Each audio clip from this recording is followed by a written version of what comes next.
That's not a real cop! Look at that thug in a stolen uniform! Linda Morrison's voice shattered the morning silence, her phone camera aimed at the elegant backyard wedding below. At the altar, a man in a police dress uniform stood beside his pregnant bride as their young daughter scattered rose petals. Fake badges! Drug dealers playing dress-up! Linda stepped onto her back porch, eyes blazing with hatred. Without warning, she hurled a container of used motor oil over the fence. The black liquid exploded across the white wedding cake, splattering the bride's dress, coating the small girl's flower petals. The child screamed. The bride doubled over, clutching her belly. 200 guests froze in stunned silence. Police sirens wailed closer. Linda smiled as she dialed 911. Armed gang members in fake police uniforms. They're threatening our neighborhood. Send everything. The groom stood motionless at the altar, oil dripping from his uniform, his face a mask of supernatural calm that would have terrified anyone who truly knew what they were looking at. The sirens grew louder. What Linda Morrison didn't know was that she had just called the police on their own chief, and in 30 minutes, she would be begging for forgiveness that would never come. 3 hours earlier, David Washington had stood in his bedroom mirror, adjusting the Medal of Honor beside his wedding boutonniere.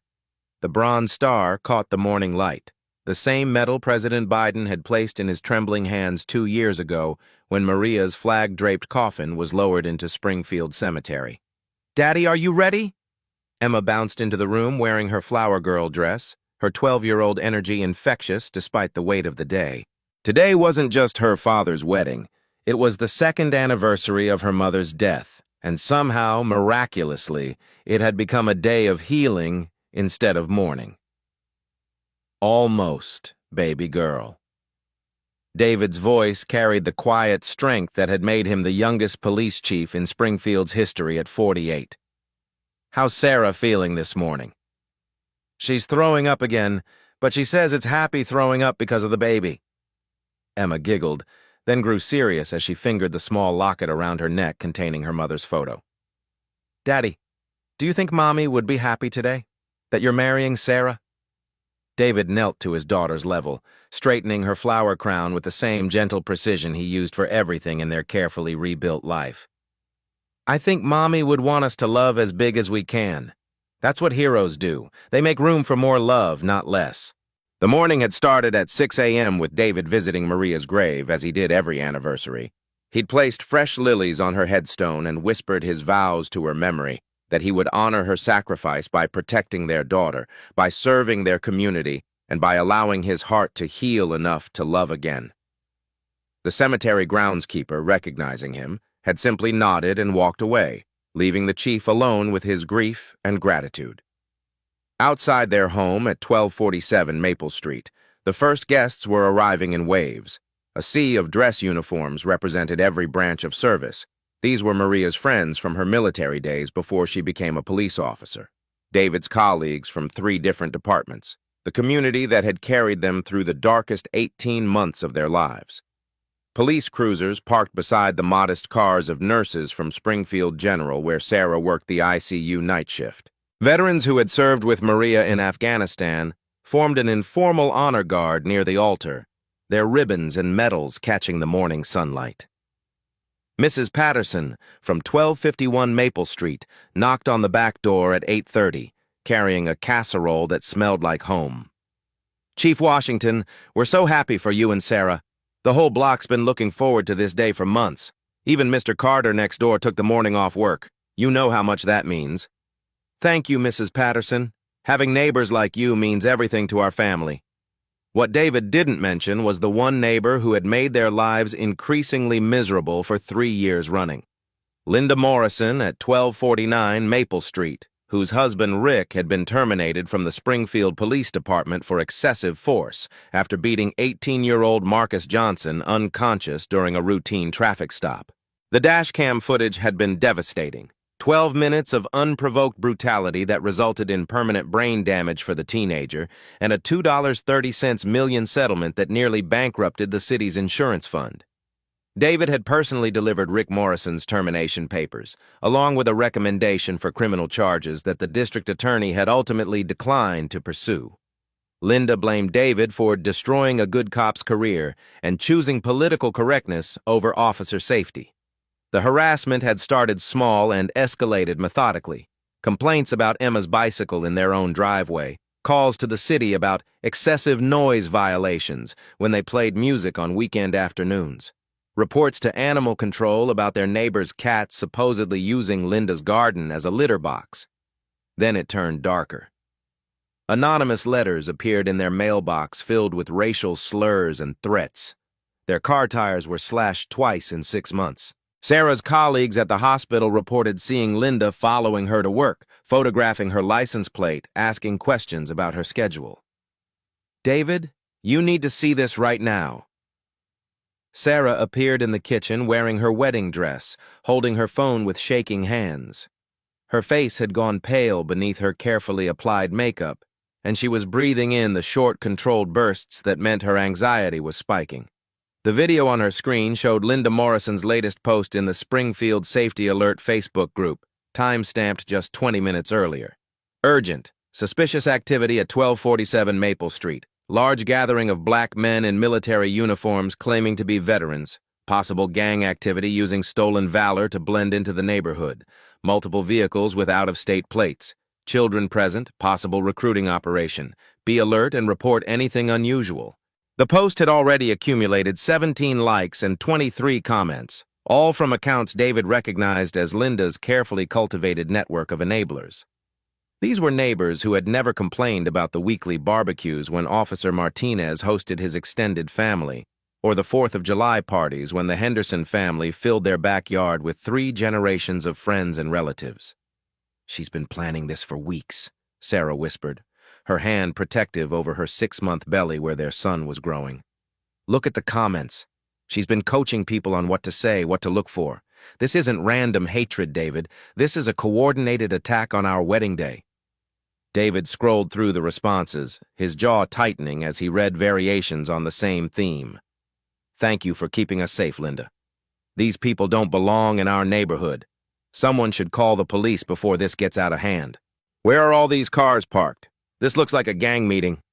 His hand moved instinctively to his badge, then to his service weapon, then to his phone to call his own dispatch and warn them about potential false reports.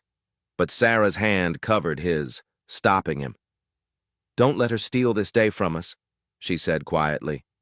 "We've fought too hard to get here. Emma's so happy our friends are here. Your mother flew in from Detroit. If we start making police calls and warnings, we're letting her win before she's even done anything." David's voice remained calm, but Sarah could see the storm building behind his eyes, the same controlled fury that had made him legendary in interrogation rooms across 3 counties. "She's not going to ruin this day. This is our home, our community, our family. We don't hide our joy because one person chooses hatred over healing." At 10:15 a.m., the backyard had filled with exactly 207 guests. David had counted them from the kitchen window, a habit from his patrol days that never faded.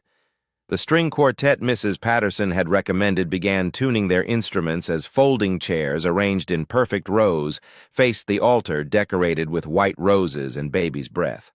At the center of the display, 2 symbols rested side by side on a small velvet cushion, the platinum wedding ring Sarah had chosen, and the Medal of Honor that represented Maria's ultimate sacrifice for the community they were all now celebrating.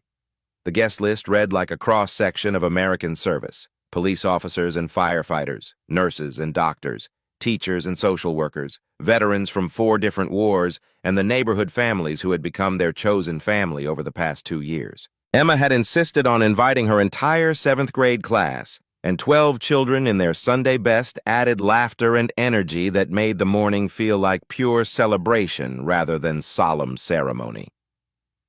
At 10:28 a.m., the processional began.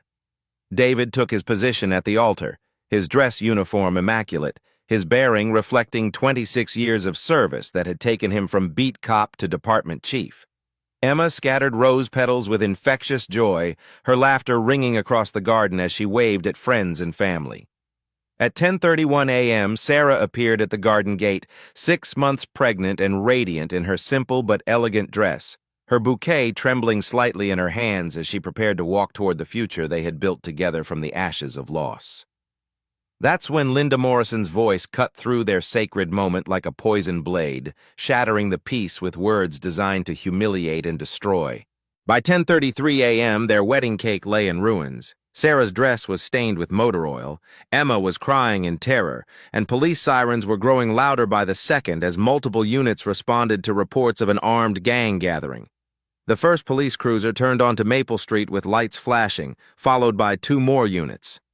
Officer Martinez, 28 and 18 months out of the academy, listened as dispatch crackled.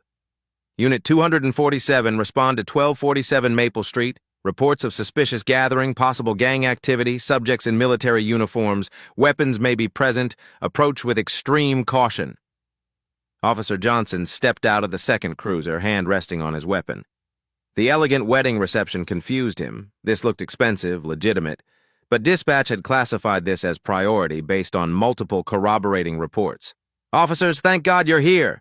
Linda Morrison emerged from 1249 Maple Street wearing a navy blazer and pearls, her voice carrying frightened citizens seeking protection.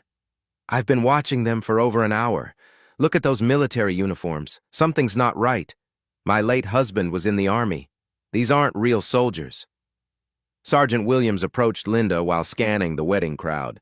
Something felt wrong, but he trusted citizen reports, especially from homeowners in neighborhoods like this. "Ma'am, have you seen actual criminal activity?" Martinez tried following protocol, but this looked like an expensive wedding celebration. "Officer, look at your training. Large gathering of young black men in matching outfits, multiple out-of-state vehicles, children as camouflage." Linda pointed toward David at the altar. "Their leaders wearing fake police insignia. That badge looks like it was stolen from here." Johnson squinted across the yard. Distance made details unclear, but he could see a tall black man in what appeared to be a law enforcement uniform. Given gang impersonation warnings, it seemed plausible.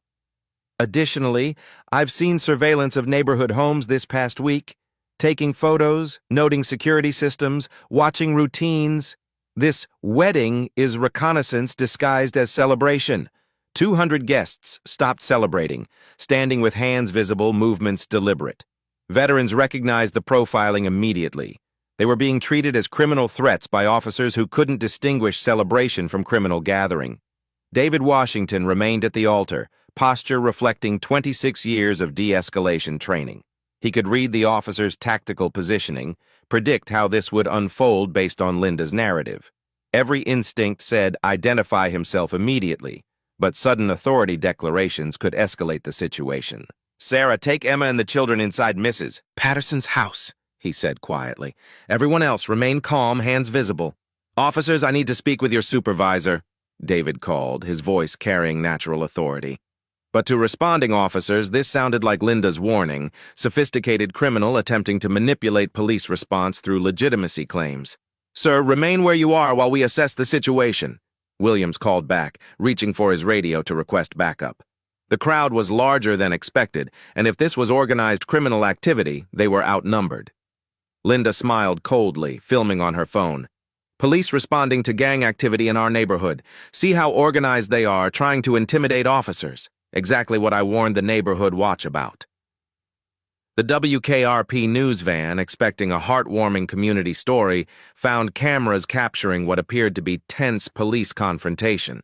Reporter Jessica Carter began a live broadcast. "We're witnessing significant police response to suspicious activity reports in this normally quiet Springfield neighborhood." Johnson activated his body camera as protocol required, wondering if command would question recording this sensitive tactical situation. The footage would show 200 well-dressed adults and children treated as potential threats based on one neighbor's inflammatory reports. "Ma'am, step back while we handle this," Williams told Linda, appreciating her civic-minded witness cooperation. Citizens like her were essential, residents caring enough to report suspicious activity before crimes occurred. "Of course, officer, I want our neighborhood safe. These people moved in 2 years ago, nothing but problems since. Loud parties, strangers at all hours, children riding bicycles where they don't belong. Today was the final straw." Martinez keyed his radio. "Dispatch, Unit 247, large gathering as reported, appears organized, requesting additional units for crowd control and identification verification." Copy 247, units 251, 263, and 275 en route ETA 4 minutes. Wedding guests heard radio chatter, saw more police vehicles approaching, and felt escalation beyond reasonable response to neighborhood celebration. Parents moved closer to children while veterans formed protective circles around families, training taking over despite civilian clothing. David Washington stood motionless at the altar, his community's celebration transformed into a criminal investigation by one woman's hatred disguised as civic duty. More sirens wailing as backup units responded to Linda Morrison's carefully orchestrated attack. David Washington reached into his jacket with deliberate slowness, every movement calculated to avoid triggering a weapons response from officers whose hands hovered near their holsters. The simple act of retrieving his driver's license had become a potential death sentence in America, and he moved with the careful precision of a man who understood exactly how quickly situations like this could turn fatal. "Here's my identification, officers," David said, his voice carrying an unnatural calm that would have been recognizable to anyone who had served under his command. This was the tone he used in hostage negotiations, in domestic violence calls, in moments when words meant the difference between life and death. Officer Martinez took the license with confusion flickering across his young face. The address matched 1247 Maple Street, but the occupation line read, "Police Chief, Springfield PD." Martinez blinked, certain he had misread, then looked again. The photo was unmistakably the man standing before him, but the cognitive dissonance was overwhelming. "Johnson, look at this," Martinez whispered, showing his partner the license while keeping his voice low enough that their body cameras wouldn't pick up the conversation clearly. Meanwhile, Sarah Washington stepped forward despite David's earlier instruction, her 6-month pregnancy making her movements careful but determined. "Officers, I'm a nurse at Springfield General. This is our wedding day. We sent invitations to your department weeks ago. Chief Washington always invites the entire force to major celebrations." "Ma'am, please step back," Johnson commanded, his hand moving closer to his weapon as more wedding guests began shifting nervously. The crowd's energy was changing from celebration to fear, and he had been trained to recognize group dynamics that could indicate mob behavior. Emma Washington, still wearing her flower girl dress stained with motor oil, began crying loudly. "Daddy, why are they being mean to us? You said this was going to be the happiest day." "It's okay, baby girl," David called to his daughter while maintaining eye contact with Sergeant Williams. "These officers are just doing their job. Sometimes people get confused about what they're seeing." From her position on her back porch, Linda Morrison raised her voice to ensure the news cameras could capture her words. "Officers, don't let them manipulate you. Gang members are trained to sound reasonable, to use children as shields, to claim legitimate jobs. Look how organized they are. This is exactly what domestic terrorist cells look like." The wedding guests, police officers, nurses, teachers, veterans, stood in perfect formation without being asked. This was the natural discipline of people accustomed to following orders, to maintaining calm under pressure, to protecting the innocent even when they themselves were being treated as threats.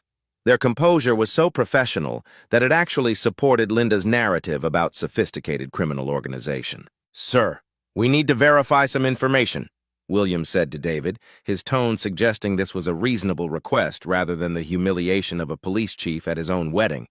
"Can you explain the nature of this gathering and why so many people are wearing military uniforms?" "Certainly," David replied, his hands remaining visible, his posture relaxed despite the surreal nature of explaining his own wedding to his own officers. "This is my wedding to Sarah Carter. Many of our guests are veterans and active-duty service members. We're celebrating the formation of a new family." "And you work in law enforcement?" Williams was reading the license Martinez had handed him, his confusion growing rather than resolving. "I do." "What department?" David's pause lasted exactly 3 seconds, long enough for Williams to notice, short enough to avoid seeming evasive. "Springfield Police Department. What's your rank?" Another 3-second pause. "Chief." The word hung in the air like a thunderclap, but Williams's training kicked in before recognition could fully register. Criminals claimed to be police officers constantly. Gang members impersonated federal agents. Domestic terrorists posed as military personnel. The fact that this man was calm, articulate, and claiming authority actually fit the profile of sophisticated criminal organization leadership. "Sir, do you have police identification with you?" David's hand moved slowly toward his jacket again, but this time he paused. "Officer, I want you to look very carefully at my uniform. Look at the decorations, the badge placement, the insignia. Does anything seem inconsistent to you?" Martinez squinted across the yard, trying to see details that distance and stress made difficult to distinguish. There was something official-looking about the man's bearing, something familiar about his uniform configuration, but adrenaline and confusion clouded his judgment. "We need to see official identification, sir." "Of course." David reached into his inner jacket pocket with exaggerated slowness, his movements visible to all four responding officers and the news cameras that continued filming. His fingers found his badge wallet, the leather worn smooth from 26 years of daily carry. As he began to withdraw the badge, Emma's crying intensified. "Daddy, I'm scared! Why won't they listen to you? Tell them who you are!" "Everything's going to be fine, sweetheart. Sometimes adults need to check things twice to make sure everyone stays safe." Linda Morrison sensed her moment slipping away and doubled down on her performance. "Officers, you can see how they're manipulating this situation, using that child as an emotional weapon, claiming to be police, trying to confuse you with fake credentials. This is exactly the kind of psychological warfare these groups use." The news reporter had stopped trying to make sense of the situation and was simply broadcasting the confusion. What we're witnessing appears to be a complex investigation involving claims and counterclaims about the identity of individuals at what was reported as a suspicious gathering. Sergeant Williams keyed his radio. "Dispatch, we need a supervisor and additional backup units. We have conflicting information about subject identity and need command-level verification." "Copy, Unit 247. Chief Washington is en route to your location." The radio response created a moment of absolute silence. Every officer present heard the name. Every wedding guest heard the name. Linda Morrison heard the name and felt the first cold finger of doubt touch her heart. David Washington's hand remained frozen halfway to his badge wallet as the impossible truth began to dawn on everyone present. The police chief they were calling to verify identity was already standing right in front of them. The moment stretched like a wire about to snap as four backup units converged on Maple Street, their lights painting the elegant wedding reception in harsh red and blue strobes. A K-9 unit pulled up with its German shepherd barking frantically, adding auditory chaos to visual confusion.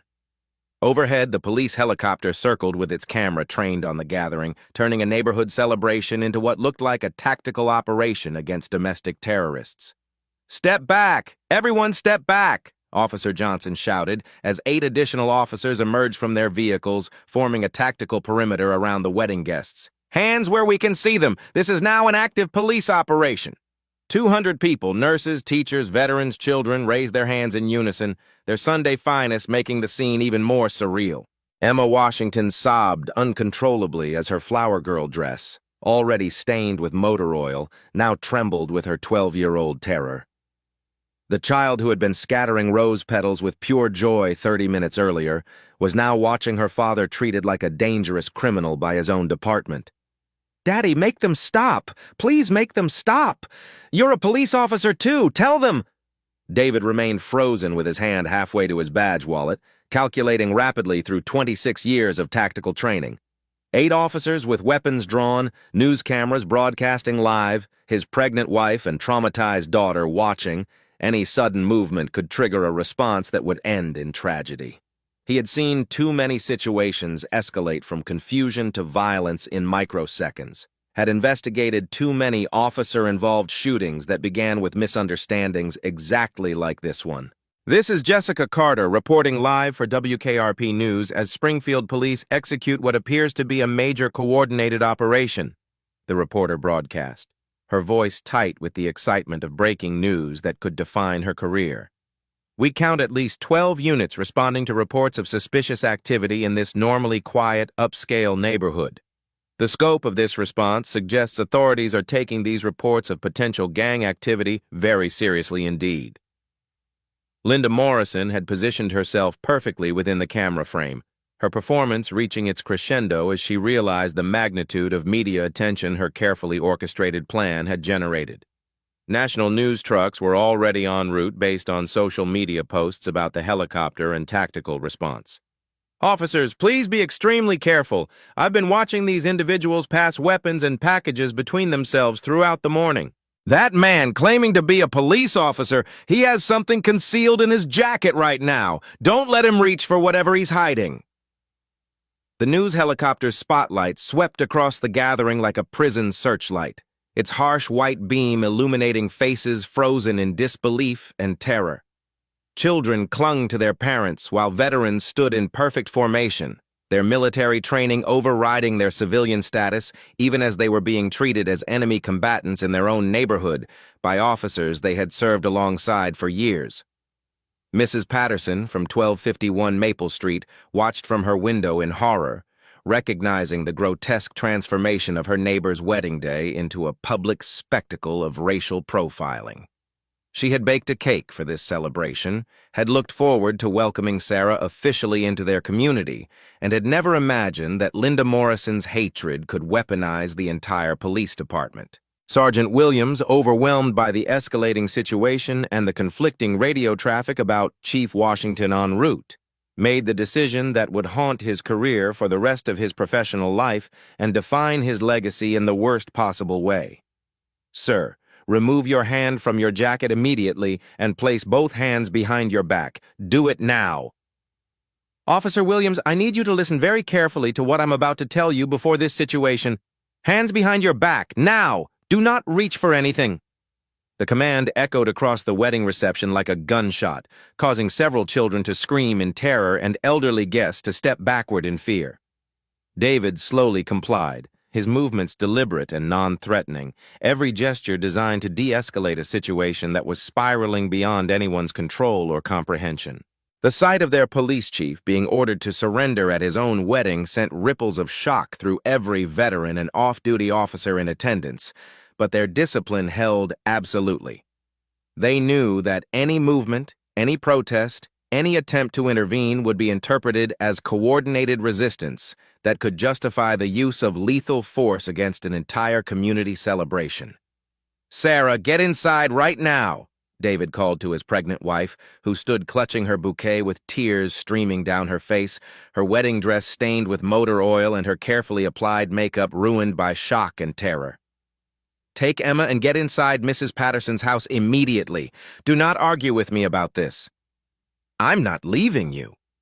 Sarah's voice broke completely as she watched the father of her unborn child being humiliated on live television by his own department, by officers he had trained and promoted and trusted with his family's safety. "These are your officers, David. Just tell them who you are. Show them your badge."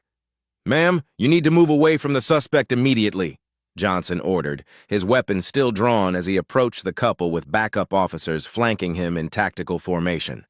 "Everyone needs to disperse this gathering right now. This is an active police investigation into reported criminal activity." "The suspect is my husband. This is our wedding day. You're arresting the police chief." The absurdity of the statement hung in the air like toxic smoke. A pregnant bride in a stained wedding dress explaining to armed police officers that they were arresting the groom at his own wedding ceremony. But Johnson's academy training had prepared him for exactly these kinds of psychological manipulation tactics used by sophisticated criminal organizations to confuse and misdirect law enforcement response. Officer Martinez, still holding David's driver's license in his trembling hands, felt his world tilting dangerously as the pieces refused to fit together in any logical pattern. The license clearly identified this man as Police Chief David Washington, but the situation made absolutely no sense within any framework of reality he understood.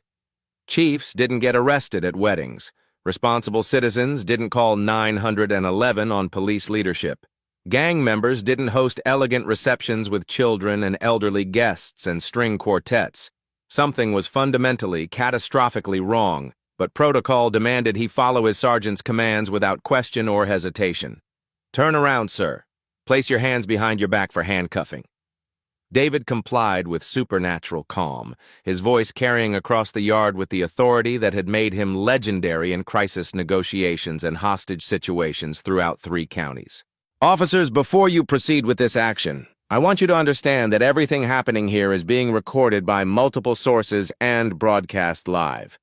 I want you to be absolutely certain of your actions and their long-term consequences for your careers and this department. He's threatening them! Linda shrieked from her porch, her phone still recording every moment for what she planned to edit into vindication of her neighborhood watch vigilance and proof of her civic responsibility. See how he's trying to intimidate police officers by talking about recordings and consequences? This is exactly the kind of sophisticated psychological warfare I warned you about. The wedding guests watched in absolute horror as their celebration transformed into a nightmare of racial profiling and institutional failure broadcast to the world. Parents covered their children's eyes while veterans fought every trained instinct to intervene, knowing that their movement could be interpreted as coordinated resistance by overwhelmed officers operating under false information.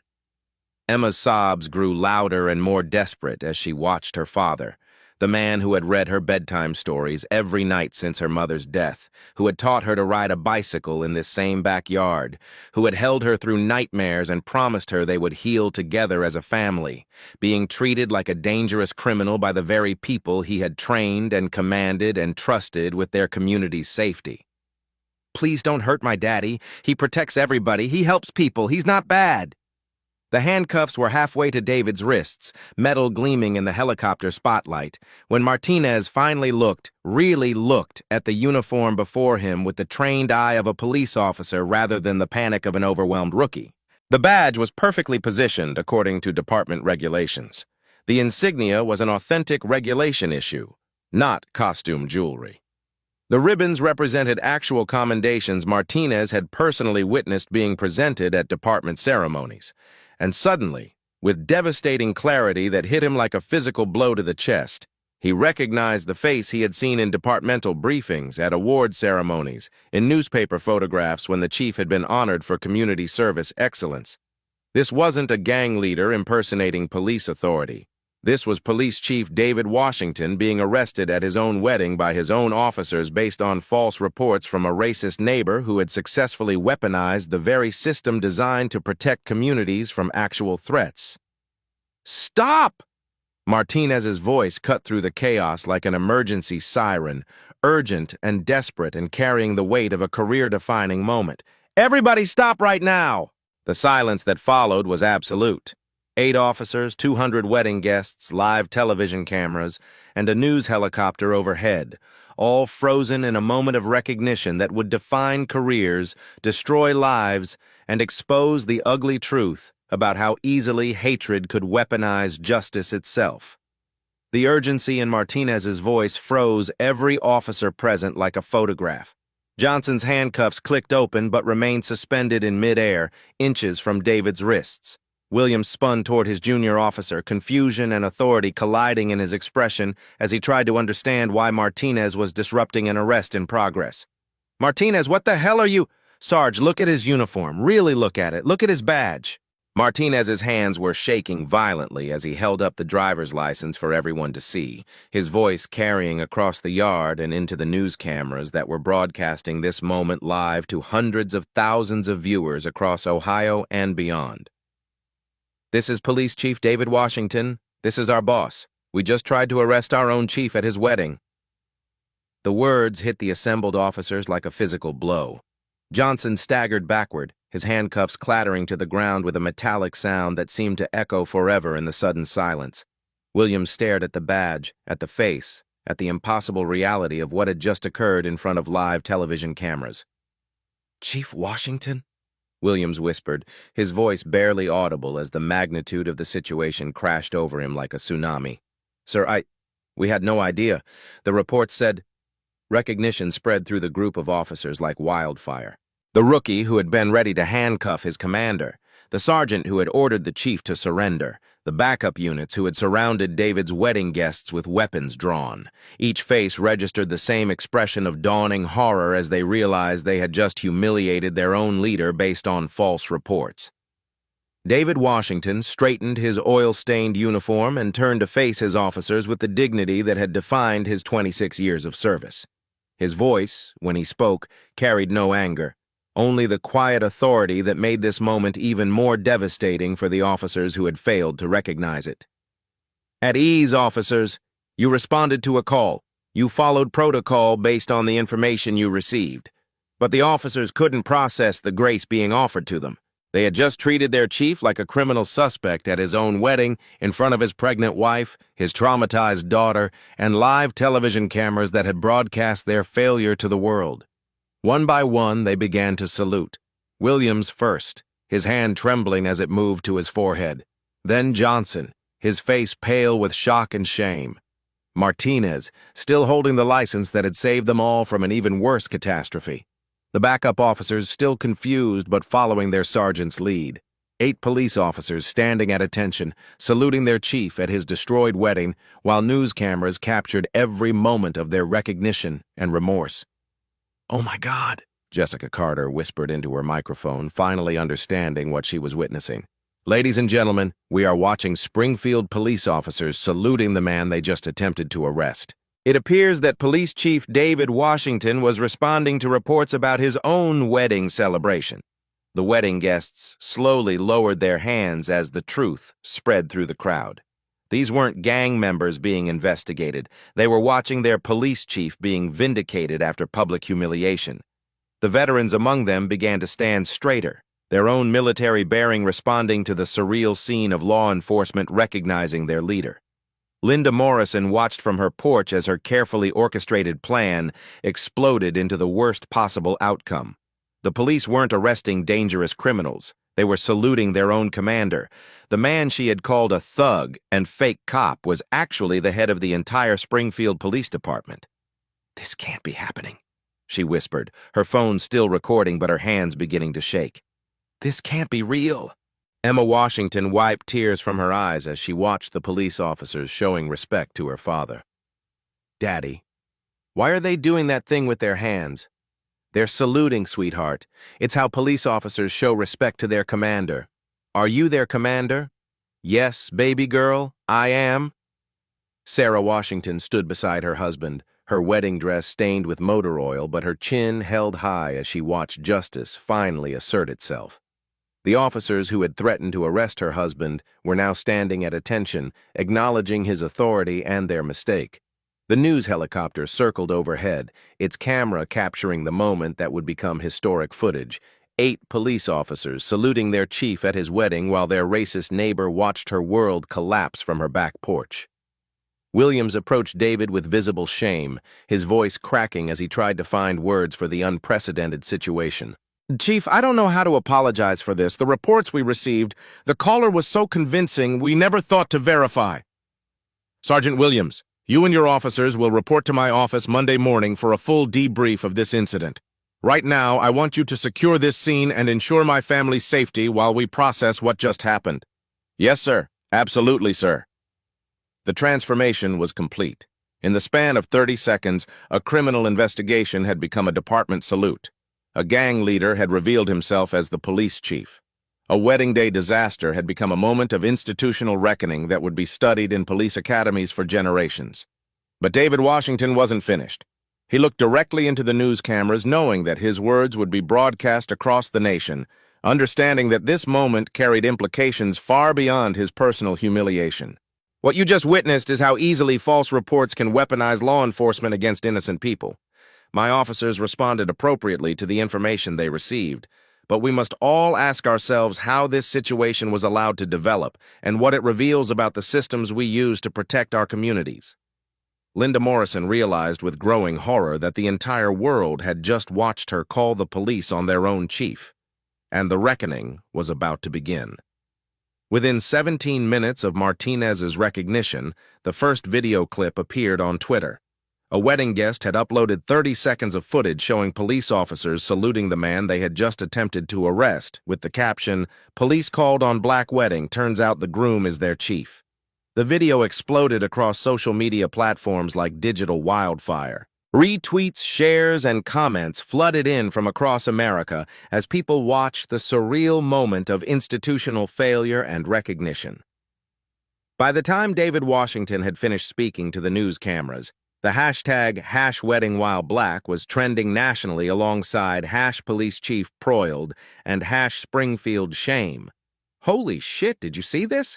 Became the most common comment across platforms as millions of Americans watched Springfield police officers salute their own commander after treating him like a criminal suspect based on a neighbor's racist reports. The video accumulated 847,000 views in the first hour alone, with shares increasing exponentially as news outlets began covering the story. Celebrity athlete Marcus Johnson, who had 4.2 million Twitter followers, posted the video with explosive commentary. This is America in 2025. Black police chief gets profiled at his own wedding by his own officers. If this can happen to a police chief, what happens to the rest of us? Where is the accountability? Where is the justice? The response was immediate and overwhelming. Within 90 minutes, the video had been viewed 2.3 million times across all platforms. National news networks began interrupting regular programming to cover the developing story. Politicians started crafting statements that would define their positions on police reform and racial justice. Late-night talk show hosts began writing material that would define the news cycle for weeks. International media picked up the story as another chapter in America's ongoing racial reckoning. Actress Regina King posted the footage with tears streaming emojis. That little girl crying for her daddy while police treat him like a criminal at his own wedding. I can't stop watching this. I can't stop crying. When will this end? Professional athletes began sharing the video during live interviews. NBA star LeBron James held up his phone during a post-game press conference. Y'all need to see this. Police chief getting arrested at his wedding by his own department. This is why we kneel. This is why we can't just stick to sports. But the viral explosion created a secondary crisis on Maple Street itself. Linda Morrison's house at 1249 was surrounded by angry protesters who had driven to Springfield after seeing the footage online. Cars circled the block while people with smartphones filmed her property, documenting the home of the woman who had called 911 on a police chief's wedding. "Racist neighbor! Racist neighbor!" the crowd chanted, their voices carrying across the destroyed wedding reception where David's family was still processing their trauma inside Mrs. Patterson's house. "Justice for Chief Washington! Arrest Linda Morrison!" Linda peered through her blinds at the growing crowd of 50-plus protesters, her earlier confidence replaced by genuine terror. Her phone buzzed constantly with notifications. Angry voicemails from unknown numbers, threatening text messages, social media tags identifying her as the woman who weaponized 911 against black love. Her Facebook account had been flooded with thousands of angry comments and shares that crashed the app on her phone. The comments sections across platforms became digital battlegrounds reflecting America's racial divide with predictable partisan splits that revealed the deep fractures in American society. Finally, someone willing to report suspicious activity. This woman was protecting her neighborhood. What if they really had been gang members? Better safe than sorry. Are you seriously defending this racist? She called the police on a wedding with children, elderly people, and a pregnant bride wearing a white dress. How was she supposed to know he was actually the police chief? Gang members wear fake uniforms all the time to blend into communities and avoid detection. Or maybe, just maybe, she called the police because the groom was black. Period. Stop making excuses for obvious documented racism on live television. This is why we need strong neighborhood watch programs. Citizens have to protect themselves when police can't be everywhere at once. This is why we need police reform now. Look how easily false reports can destroy innocent people's lives and traumatize children. The viral storm intensified exponentially when body camera footage from Officer Martinez began circulating on news networks and social media platforms, showing the entire encounter from the police perspective. Viewers could see David's supernatural calm under pressure, could hear Linda's increasingly inflammatory accusations from her porch, and could watch the precise moment of recognition that transformed the scene from criminal investigation to departmental embarrassment. Cable news networks picked up the story with their predictable partisan frameworks that reflected America's political divisions. Fox News ran segments questioning whether Linda Morrison's reports were reasonable given gang activity patterns in urban areas, bringing on former police officers to defend neighborhood watch vigilance. CNN focused exclusively on the systemic racism that allowed false reports to trigger massive police responses against innocent families. MSNBC brought on civil rights experts to discuss the broader implications of weaponizing emergency services against people of color. This case perfectly illustrates how implicit bias and neighborhood racism can hijack law enforcement resources, Dr. Angela Davis told MSNBC viewers during a primetime segment that drew 2.1 million viewers. Even when the victim is literally the chief of police, the person with ultimate authority over these officers, the system still treats him as a threat based on one woman's prejudiced assumptions and inflammatory language designed to trigger aggressive police response. But the most emotionally devastating footage came from 12-year-old Emma Washington. Someone had captured the child's terrified sobs as she begged officers not to hurt her father, her flower girl dress stained with motor oil, her face streaked with tears and mascara that had run during her breakdown. The image of a traumatized child crying while police prepared to handcuff her father at his wedding became the emotional center of the national conversation and the focal point of viral sharing. "This is what racism does to families," posted Senator Elizabeth Warren with 47,000 retweets and 156,000 likes. "It traumatizes children. It destroys sacred moments.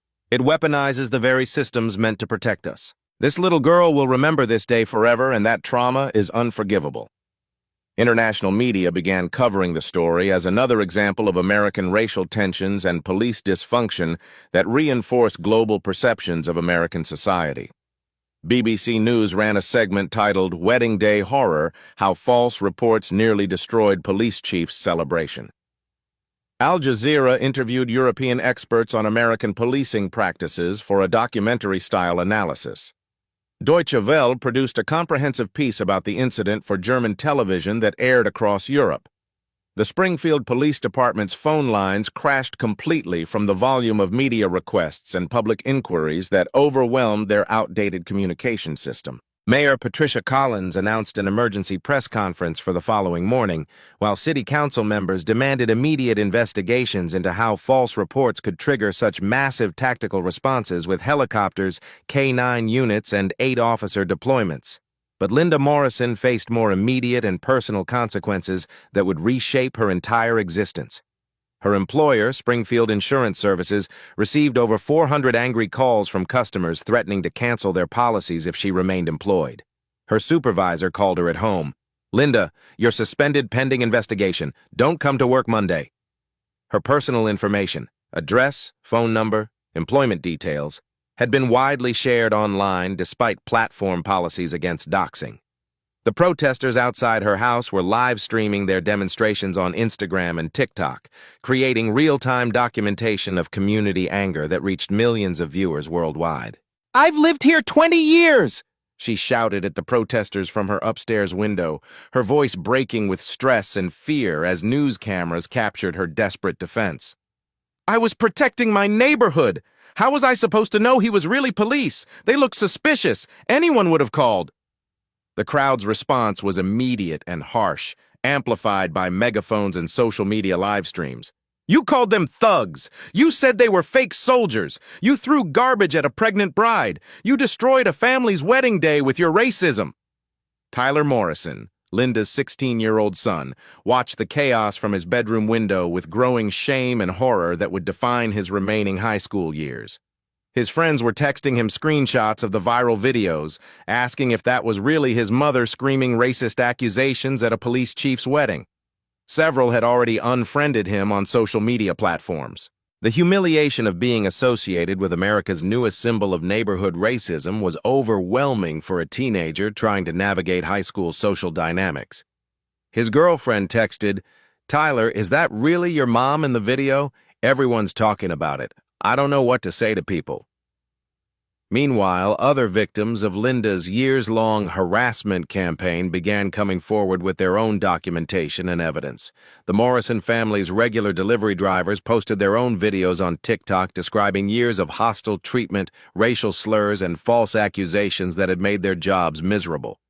UPS driver Malcolm Jenkins posted a 3-minute video that went viral. "This woman has been harassing me for 2 years, calling my supervisor saying I was casing houses, making me feel unsafe just for doing my job." Neighbors shared security camera footage of Linda screaming at black children for riding bicycles on public streets, calling police about suspicious families having barbecues in their own backyards, and filming anyone who didn't match her vision of neighborhood acceptability with obvious hostility and discrimination. "This wasn't an isolated incident," posted Mrs. Patterson from 1251 Maple Street in a Facebook post that received 89,000 shares and 234,000 likes.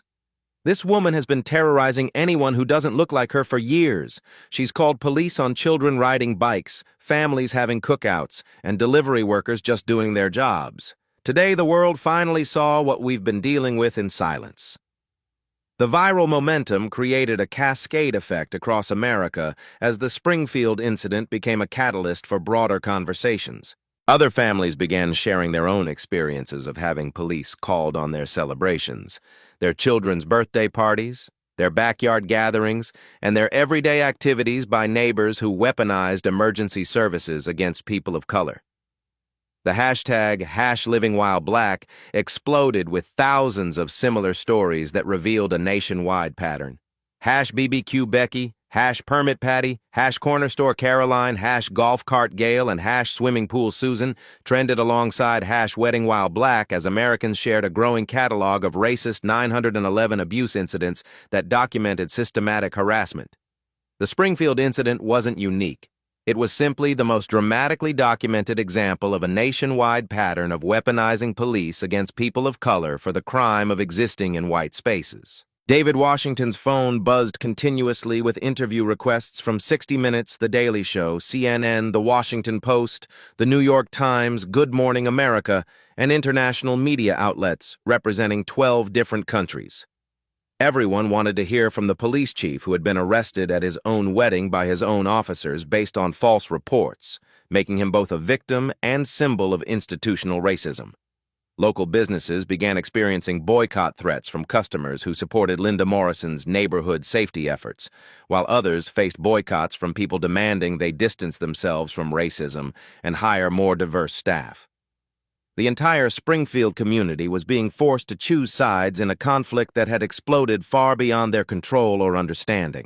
Monday morning arrived with FBI Special Agent Maria Santos knocking on Chief David Washington's office door at 7:15 a.m., her presence marking the beginning of what would become the largest federal civil rights investigation in Springfield's history.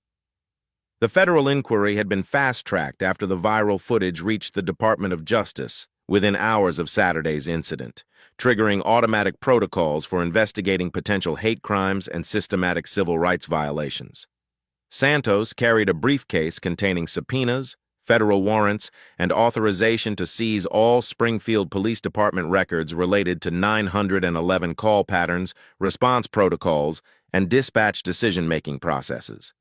Her team of 12 federal investigators had already established a command center in the Springfield Federal Building, working around the clock since Sunday morning to analyze what initial evidence suggested was far more than an isolated incident of racist harassment.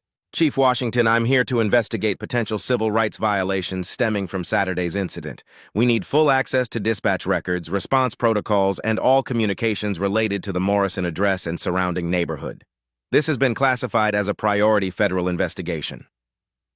David had spent the weekend in what felt like an alternate reality, consoling his traumatized daughter and pregnant wife while fielding calls from national media outlets, international news services, and civil rights organizations. Emma hadn't slept through the night since watching her father nearly arrested at his own wedding, waking up screaming from nightmares about police taking her daddy away. Sarah was experiencing stress-related pregnancy complications that required continuous medical monitoring and threatened the health of their unborn child. Agent Santos, you'll have complete cooperation from my department. But I need to recuse myself from any investigation involving my own case. Deputy Chief Martinez will coordinate with your team to ensure full transparency and objectivity. Actually, sir, your participation is essential. We need to understand how this pattern of harassment was allowed to continue for 3 years without intervention or recognition. Your perspective as both victim and department head is crucial to our investigation.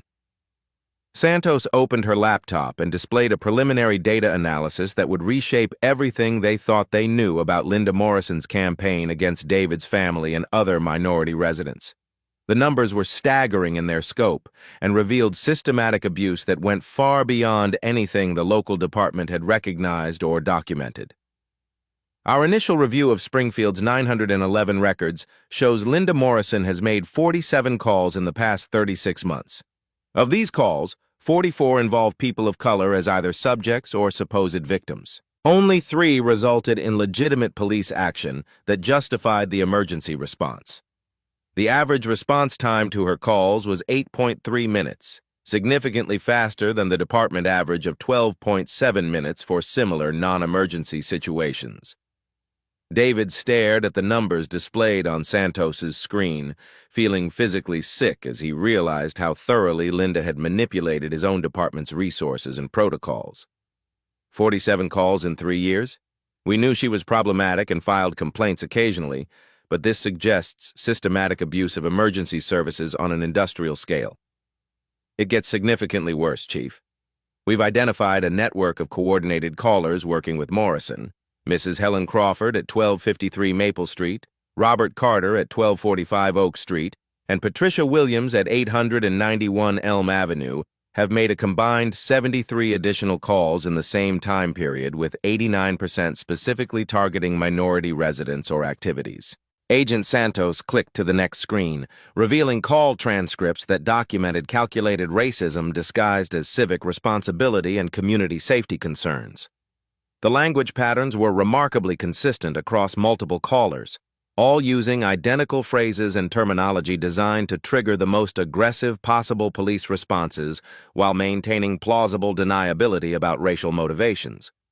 They've been systematically coached on specific terminology that maximizes law enforcement response. Suspicious gathering, possible gang activity, children at risk, weapons may be present. These exact phrases appear in 94% of their calls targeting minority families. Someone with law enforcement knowledge taught them how to weaponize your dispatch system. Deputy Chief Martinez, who had been promoted after his crucial recognition of David on Saturday, reviewed the transcripts with growing horror and professional shame. These aren't random complaints from concerned citizens. This is organized harassment using law enforcement as a weapon of intimidation. We've been manipulated into becoming tools of racial oppression. The investigation expanded dramatically when FBI analysts discovered that Rick Morrison, Linda's terminated husband, had been conducting what he called tactical awareness training for neighborhood groups since his firing 18 months earlier. Security footage from the Springfield Community Center showed Rick conducting monthly meetings with 15 to 20 residents, teaching them how to identify supposed threats and communicate with police in ways that guaranteed aggressive responses. Your former officer has been running what amounts to racial profiling workshops, Santos explained, pulling up additional surveillance footage, teaching citizens how to use specific language and scenarios that guarantee aggressive police response against minorities. We have audio recordings of these training sessions that are deeply disturbing. The recordings were chilling, Rick Morrison's voice explaining to neighborhood residents, "You can't just say you don't like black people. That's illegal discrimination. But if you report suspicious behavior and possible criminal activity, police have to respond aggressively. Use words like gang, weapons, children in danger. These trigger maximum response." David's phone buzzed insistently with a call from Mayor Patricia Collins, her voice tight with political panic. "Chief, we have a major crisis developing. Channel 7 is running interviews with more families who say Morrison has been harassing them for years. The Gibson family from Oak Street, the Rodriguez children who can't ride bikes without police being called, even old Mr. Patel from the corner store who says she's been reporting him for suspicious activity every time he walks to work. How did we miss this systematic pattern?" "Because we were looking at individual incidents instead of systematic targeting," David replied. the full weight of institutional failure settling on his shoulders like a crushing burden. Linda Morrison and her network turned our entire dispatch system into a weapon against minorities, and we unknowingly provided them with the ammunition and authority to terrorize our own community. Agent Santos pulled up additional data that painted an even darker picture of systematic surveillance and harassment. Chief, we've also discovered that Morrison was documenting her targets with scientific precision. Her personal computer contains detailed spreadsheets tracking minority families in a 6-block radius. Names, addresses, vehicles, work schedules, children's school information, daily routines. She was conducting professional-level surveillance operations. The files were chilling in their clinical detail and obsessive documentation. Linda had recorded the exact times David's family left for work each morning, Emma's school schedule including after-school activities, Sarah's hospital shift patterns, even their grocery shopping routines and weekend activities. She had photographed their visitors and documented license plates of anyone who came to their house. For 3 years, she had been building comprehensive case files against their very existence in her neighborhood. This goes far beyond simple harassment into felony stalking territory, Martinez observed, his voice reflecting both professional outrage and personal guilt. She was planning something much bigger than just disrupting a wedding. This was systematic preparation for a major operation. The investigation took an even more disturbing turn when Agent Santos conducted extensive interviews with Tyler Morrison, Linda's 16-year-old son. The teenager had been struggling with overwhelming shame since his mother's viral infamy and was desperately ready to tell the truth about what he had witnessed and been forced to participate in at home. "She made me help her with everything," Tyler admitted, tears streaming down his face as he sat in the FBI field office with his court-appointed guardian, his mother having been deemed an unfit parent. "Mom would make me watch the neighbors constantly and report back on their activities.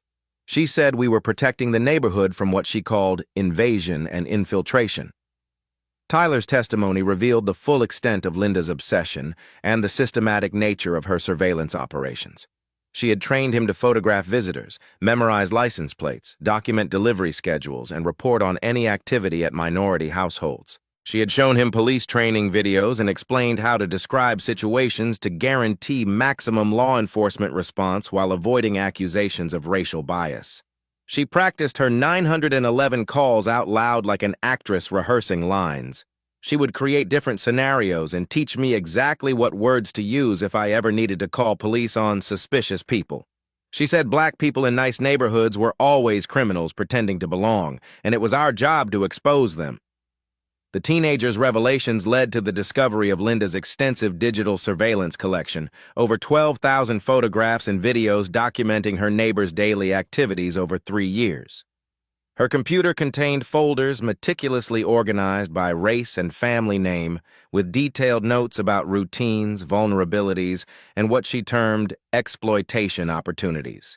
Agent Santos shared this evidence with David in a secured conference room, and his legendary composure finally cracked completely as he realized the full scope of the 3-year surveillance campaign against his family.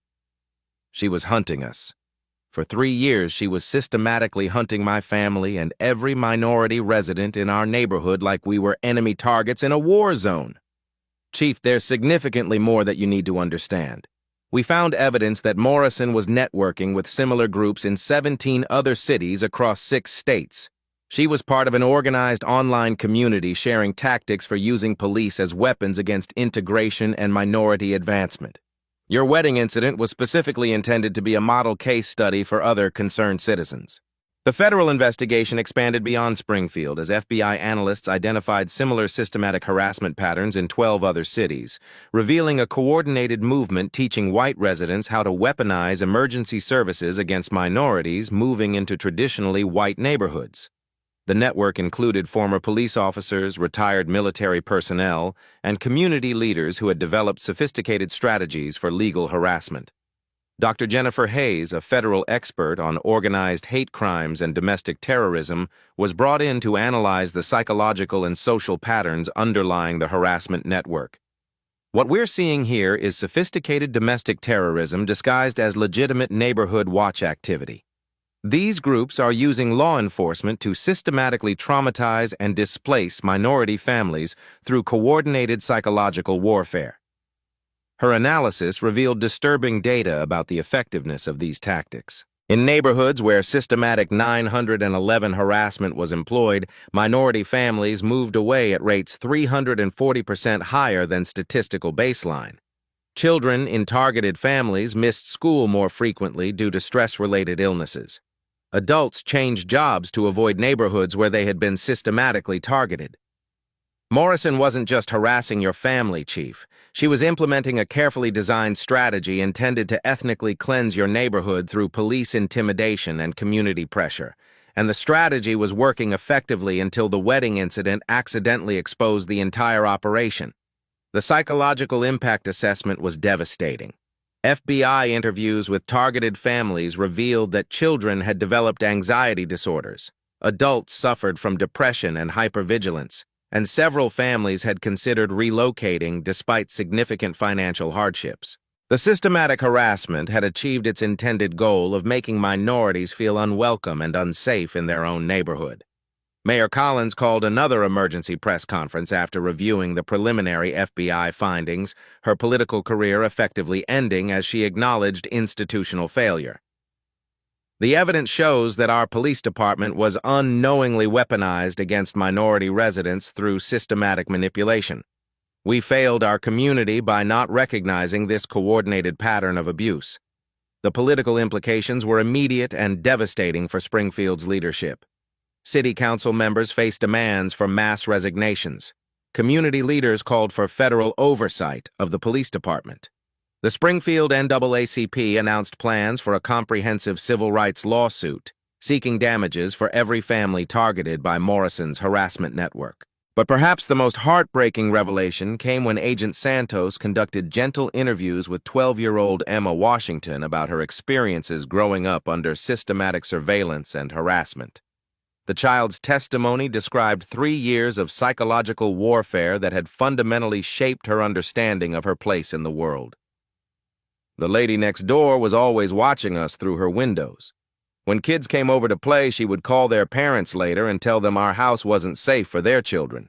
She told my friend Jessica's mom that Daddy was probably a drug dealer because black men can't afford nice houses through honest work. Emma's testimony revealed how Linda's harassment had systematically isolated the Washington family socially and psychologically. Children stopped coming to birthday parties after their parents received warning calls about neighborhood safety concerns. Emma had internalized the toxic message that her family didn't belong in their own neighborhood, despite her father's respected position and decades of community service. I stopped inviting friends over because I didn't want them to get in trouble for being at our house. I thought maybe we really didn't belong there. By Wednesday, the FBI had compiled evidence of the largest documented case of systematic 911 abuse in American history, and Linda Morrison was about to learn that hatred always demands a price higher than the hater can afford to pay. Thursday morning brought an avalanche of courage as Springfield residents who had been silenced by fear and intimidation for years began stepping forward with evidence that would transform the FBI investigation from a single incident into a federal racketeering case. The breakthrough came when Mrs. Eleanor Gibson, an elderly black woman from Oak Street, walked into the FBI field office carrying 3 years of meticulously documented harassment evidence in 2 large banker's boxes. I kept records of everything because I knew someday someone would need proof, Mrs. Gibson told Agent Santos, opening containers filled with printed emails, saved voicemails, handwritten logs, and photographs. Linda Morrison and her friends have been terrorizing our family since we moved here 3 years ago, but we were afraid to report it because we thought no one would believe us against established white residents. Mrs. Gibson's documentation was devastating in its thoroughness and professional organization. She had recorded 43 separate incidents of harassment, including time-stamped photographs of her property after vandalism, screenshots of threatening social media posts with metadata preserved, and audio recordings of Linda Morrison's screaming racial slurs during neighborhood disputes. The evidence revealed systematic targeting that went far beyond the Washington family and constituted organized criminal activity.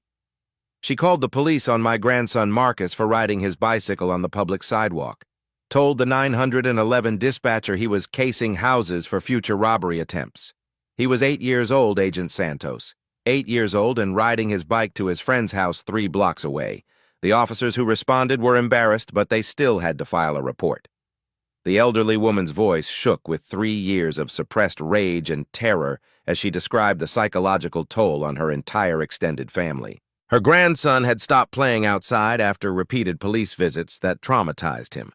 Her daughter had seriously considered moving back to their old neighborhood in Cleveland despite the significant financial sacrifices required.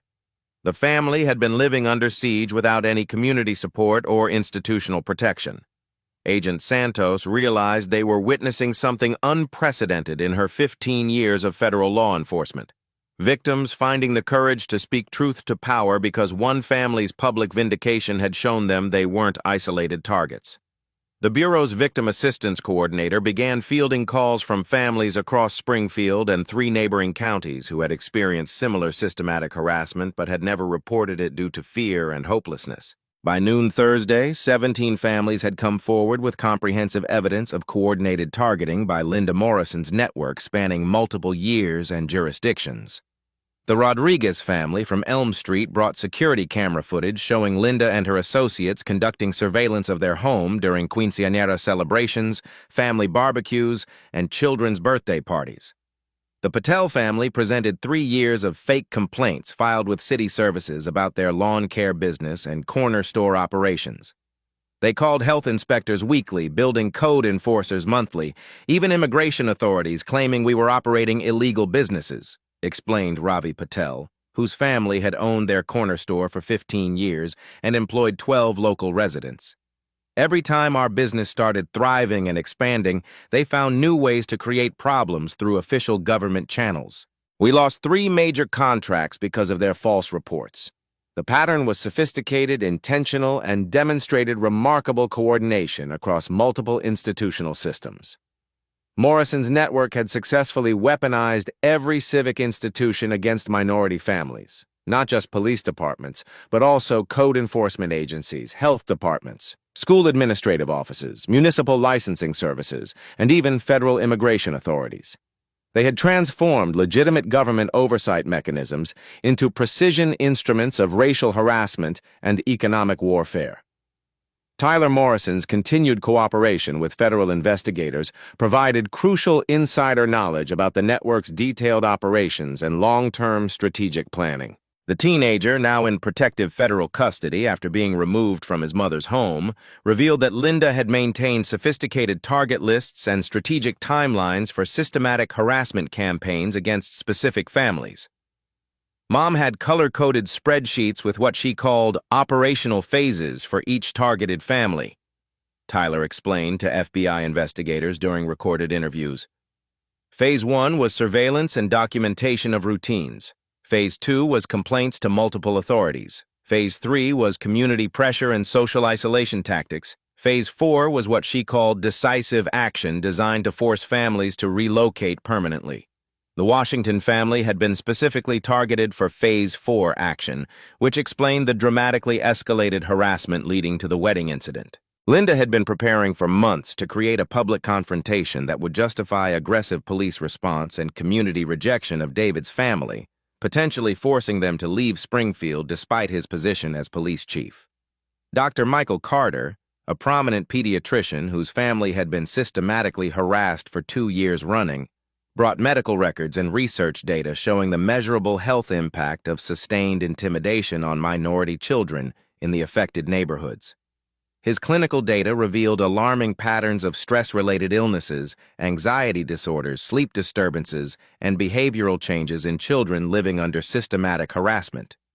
We documented statistically significant increased rates of asthma attacks, chronic sleep disorders, academic performance decline, and social withdrawal in targeted families compared to control groups, Dr. Carter explained during his formal testimony. These children were living in a constant state of hypervigilance, psychologically waiting for the next police visit or community confrontation. The health impacts are equivalent to living in an active war zone. The medical evidence transformed the investigation from simple harassment charges to potential assault charges, as federal prosecutors recognized that systematic psychological warfare constituted a measurable form of violence against children and families that created documented physical harm. Friday brought the most explosive testimony when former Springfield police officer Janet Mitchell came forward with evidence that she had been gathering secretly for 18 months while still on active duty. Officer Mitchell, who had recently retired after 24 years of distinguished service, revealed that several colleagues had been aware of the harassment pattern but felt powerless to intervene due to political pressure and ingrained departmental culture. "We knew Linda Morrison was systematically abusing the 911 system for personal vendettas," Officer Mitchell testified in a sworn federal statement. Several veteran officers complained repeatedly about responding to obviously false calls, but department management said we had to respond to every citizen complaint without questioning motivations. We were explicitly told not to get involved in neighborhood politics or challenge repeat callers. Mitchell's testimony revealed institutional failures that went far beyond individual officer actions or isolated policy problems. The department's leadership had received multiple formal complaints about Morrison's documented pattern of false reports, but had failed to implement protective measures for targeted families or accountability measures for repeat false callers who were abusing emergency services. "I tried personally to warn Chief Washington about the escalating harassment campaign against his family, but I was told by supervising lieutenants not to get involved in neighborhood politics. We all knew something catastrophic was going to happen if the pattern continued unchecked." The veteran officer's courage in speaking truth to institutional power inspired other law enforcement personnel to break their silence and risk career consequences.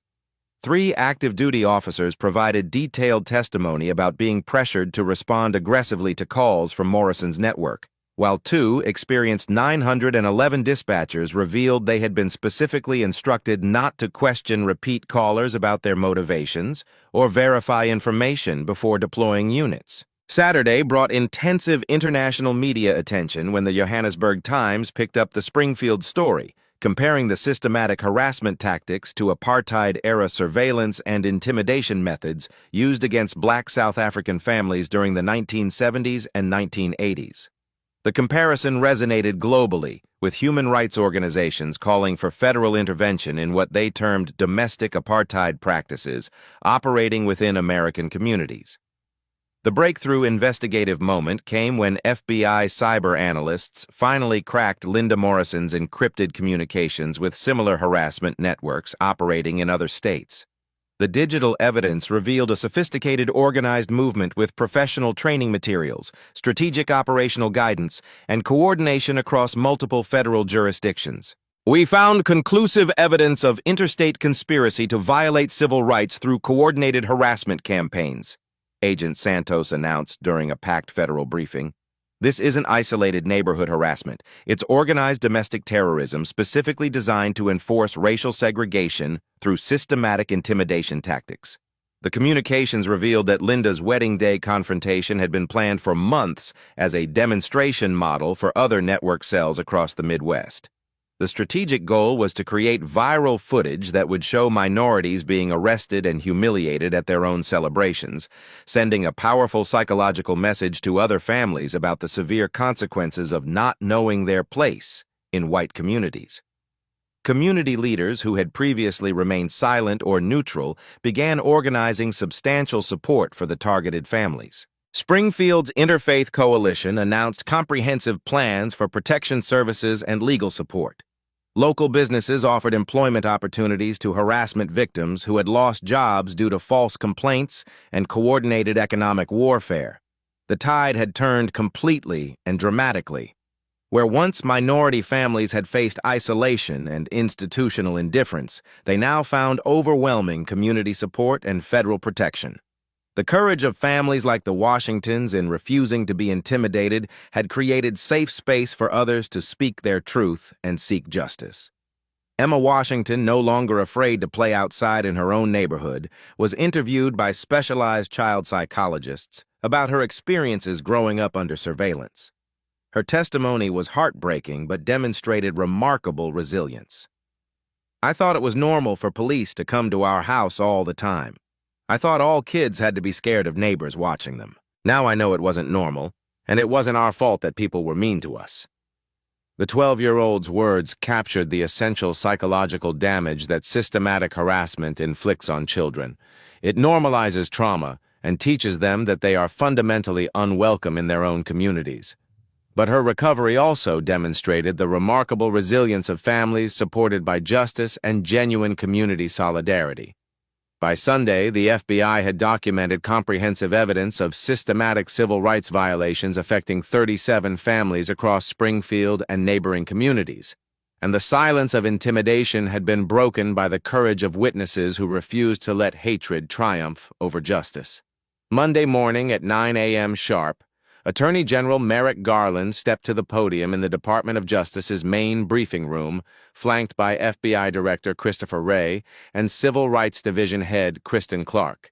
The assembled press corps knew they were witnessing history as Garland announced the largest federal civil rights prosecution in decades, with cameras from 12 national networks broadcasting live to millions of Americans. Today, the Department of Justice is announcing federal charges against Linda Morrison and 17 co-conspirators for operating a systematic campaign to violate the civil rights of minority families through coordinated abuse of emergency services. This represents the most extensive documented case of weaponizing law enforcement for racial intimidation in American history. The charges were comprehensive and devastating in their scope. Conspiracy to violate civil rights under color of law, interstate stalking, filing false police reports as a pattern of racketeering activity, wire fraud for using electronic communications to coordinate harassment campaigns, and charges under the RICO Act for operating a criminal enterprise specifically designed to enforce residential segregation through systematic intimidation and psychological warfare. Mrs. Morrison and her network used police departments as weapons of racial terror, traumatizing children, destroying families' sense of safety in their own neighborhoods, and attempting to drive minorities from their communities through systematic psychological warfare disguised as legitimate civic responsibility and community safety concerns. Garland's voice carried the weight of federal authority as he detailed evidence that would reshape how America understood modern racism. The defendants didn't simply harass their neighbors. They operated a sophisticated criminal enterprise that corrupted law enforcement, terrorized families, and attempted to enforce racial segregation through systematic abuse of governmental power. In Springfield, the federal announcement triggered immediate political consequences that reverberated through every level of local government like a political earthquake. Mayor Patricia Collins, whose administration had systematically ignored 3 years of documented harassment complaints from minority residents, announced her resignation effective immediately during a hastily called press conference. I failed catastrophically to protect our most vulnerable residents from systematic abuse operating in plain sight. I failed to recognize patterns that federal investigators identified within days. I failed families who trusted our government to provide equal protection under law. The buck stops with me, and I cannot continue to serve after such devastating institutional failure.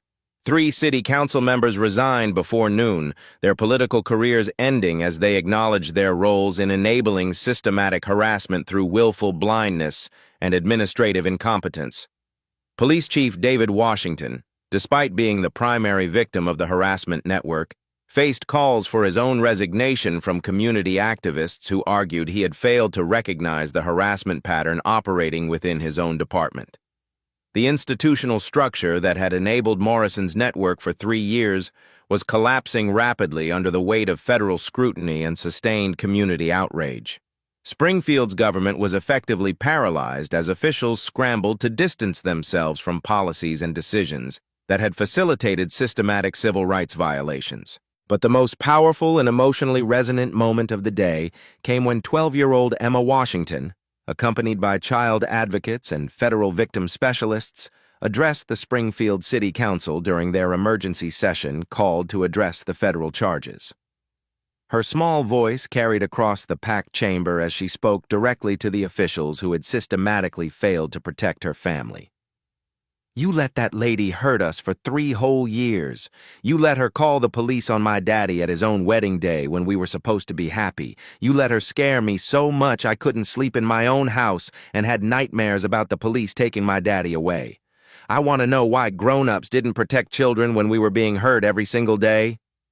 The chamber fell into absolute, crushing silence as Emma's words hung in the air with devastating moral clarity.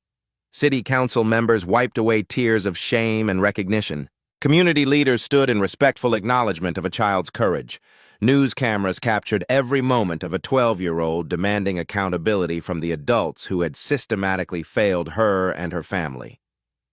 "My daddy protects everybody in this city, even people who hate him and call him terrible names. But nobody protected us when we needed protection. I don't want other kids to be scared like I was scared every day. You have to do better, and you have to promise to keep kids safe." The 12-year-old's extraordinary courage in speaking truth to institutional power became the emotional centerpiece of the national conversation about systematic racism and governmental accountability. Her testimony was shared millions of times across social media platforms, with commentators noting the profound moral failure when it takes a child to articulate the ethical shortcomings that adults had rationalized and systematically ignored. Sarah Washington, now 7 months pregnant and showing visible signs of stress-related pregnancy complications that threatened both her health and her unborn child, also addressed the council with quiet dignity that carried tremendous emotional weight. "My son will be born into a community that allowed systematic harassment of his family for years. That trauma affected my pregnancy and endangered his life before he was even born. I want to know what concrete guarantees we have that other children won't face the same terror that has defined my daughter's childhood." Her words carried particular moral authority as federal medical experts had documented that the sustained stress of systematic harassment had caused measurable complications threatening both mother and child. The coordinated campaign against her family had literally endangered the life of her unborn son, making the harassment campaign a direct threat to innocent life. FBI agent Santos presented the city council with devastating statistical evidence about the scope, effectiveness, and long-term impact of Morrison's harassment network on Springfield's minority community. In the 3-year period of documented systematic harassment, minority family retention in targeted neighborhoods dropped by 67% compared to baseline retention rates. School performance among targeted children declined by an average of 1.2 grade levels. Medical treatment for anxiety and depression in affected families increased by 340% compared to control groups. The comprehensive data proved conclusively that Morrison's tactics had achieved their explicitly intended goal: ethnic cleansing of integrated neighborhoods through systematic psychological warfare that made families feel unsafe in their own communities. Families had been driven away not by economic factors or personal choice, but by coordinated campaigns of institutional intimidation supported by governmental indifference. Tyler Morrison, now 16 years old and living with carefully selected foster parents after being removed from his mother's custody, provided the most devastating and personally difficult testimony about the network's sophisticated operations and long-term strategic planning.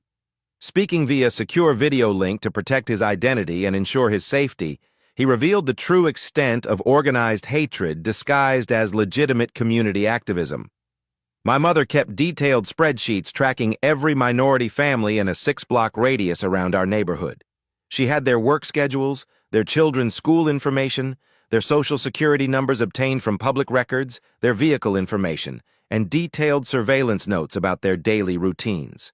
She was planning to expand the harassment campaign to 12 additional families this year using the wedding incident as a model."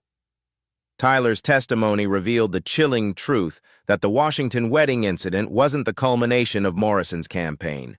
It was intended to be the beginning of a massive escalation targeting every minority family in Springfield's most successfully integrated neighborhoods. The systematic harassment was designed to spread like cancer through the community. The teenager's moral courage in testifying against his own mother inspired a national conversation about children who refuse to inherit their parents' hatred and bigotry.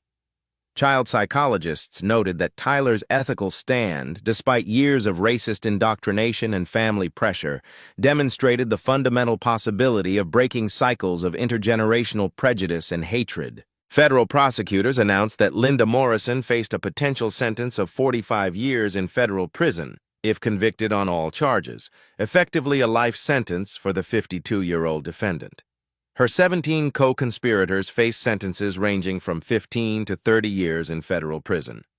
The severity of the charges reflected the Justice Department's recognition that systematic harassment campaigns constituted domestic terrorism specifically designed to enforce racial segregation through governmental abuse.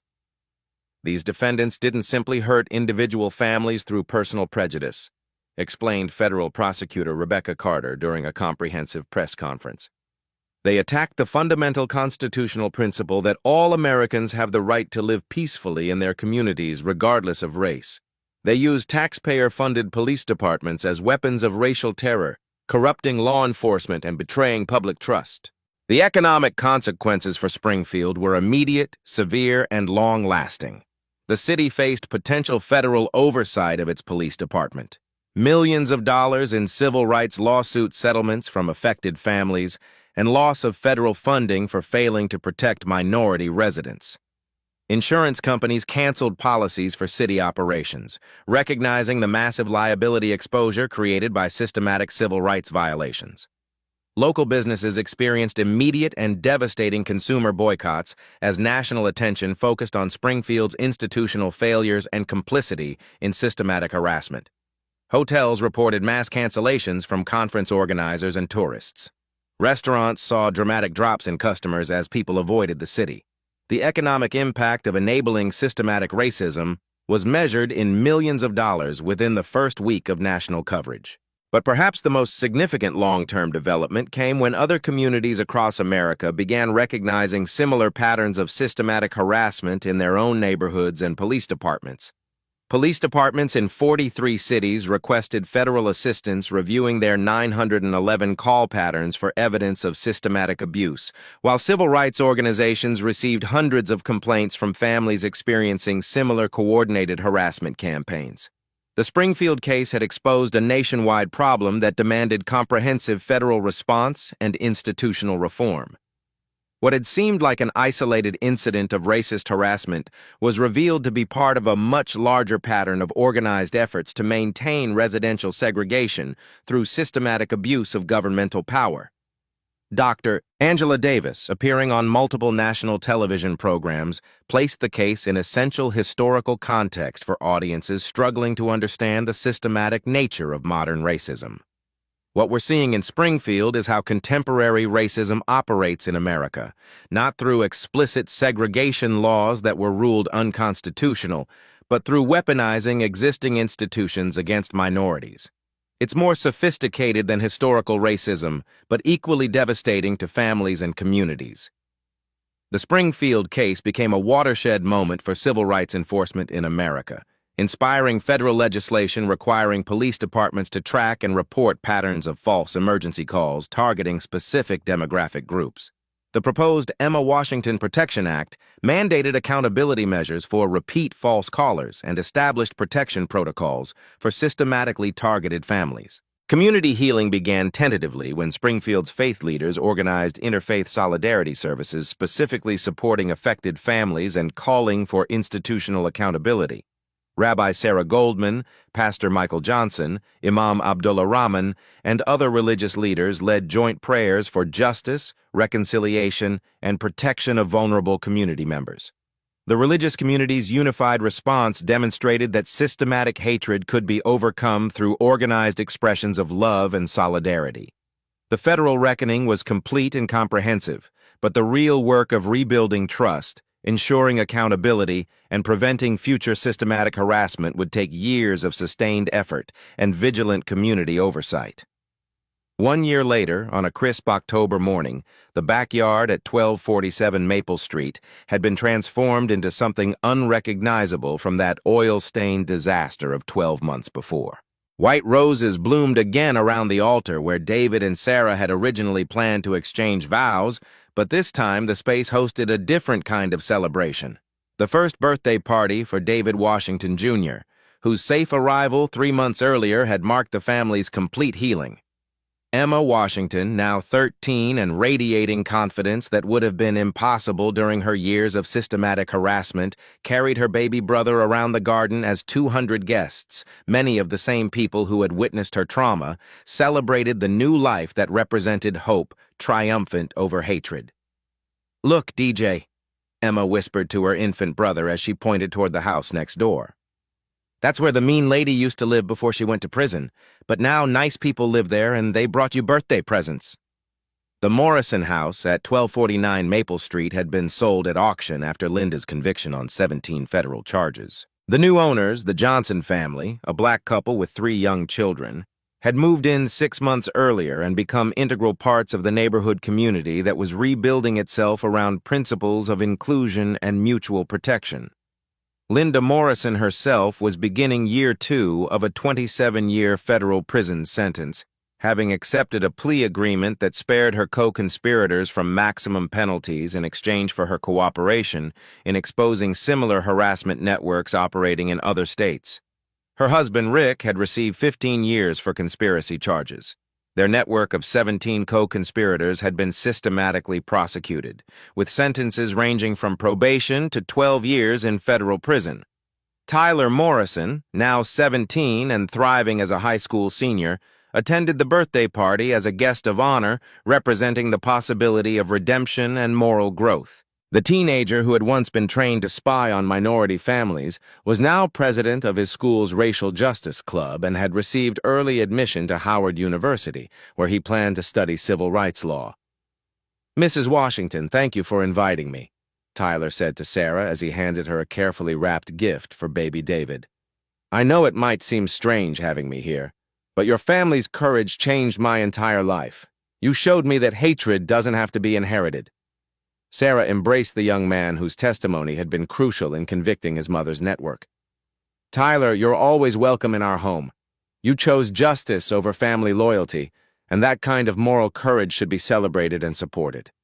The transformation of Springfield itself had been remarkable and swift. Mayor Patricia Collins's resignation had triggered special elections that brought the most diverse city government in Springfield's history, led by Mayor Elena Rodriguez, a Latina civil rights attorney who had run on a platform of institutional reform and community healing. The Springfield Police Department operated under federal oversight with Deputy Chief Martinez, promoted after his crucial recognition of David during the wedding incident, leading comprehensive reforms.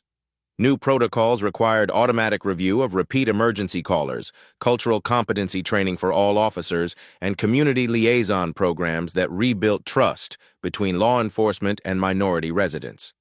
"Chief Washington, how does it feel to be back in your own backyard without fear?" asked Jessica Carter, the WKRP reporter, whose coverage had helped expose the systematic harassment network. She was attending the party as a friend rather than journalist.